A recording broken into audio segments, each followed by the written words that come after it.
When the bus challenge starts, everybody will have their $3 in hand.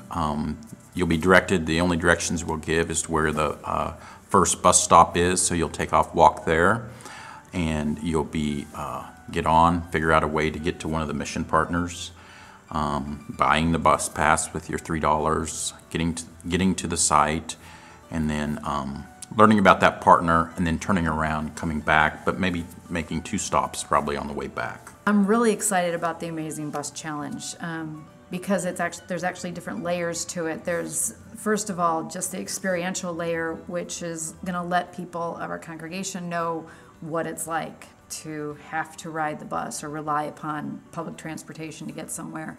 But there's also team building there. There's also an element of getting out in the community because we're going to do some outreach while we're out there.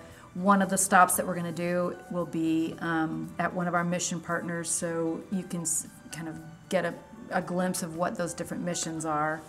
And there's so many layers to it. It's going to be so much fun.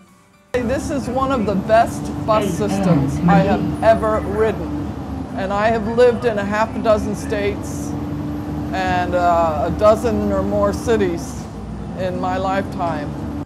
Then once we're all back, kind of debrief and have pizza at Res Downtown on us, and just kind of reflect on our experiences of the day. And we'll also meet with a new ministry partner. Our ministry is called the WELL Program, which stands for Holy Entering Life Lessons. And what we do, we work with the community in supportive services. We collaborate with a lot of other services and network with services that will enable clients to become self-sufficient.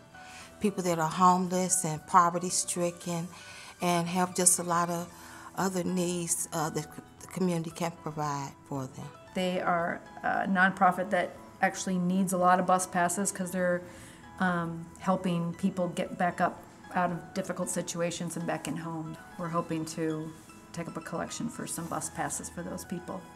Once they have a bus pass, it kind of empowers them. They can get up and start their day and make all their appointments and just get around town just like they had a car. Be an abbreviated day, probably be a 4-hour experience altogether, but I think it gets the message across. Mm-hmm.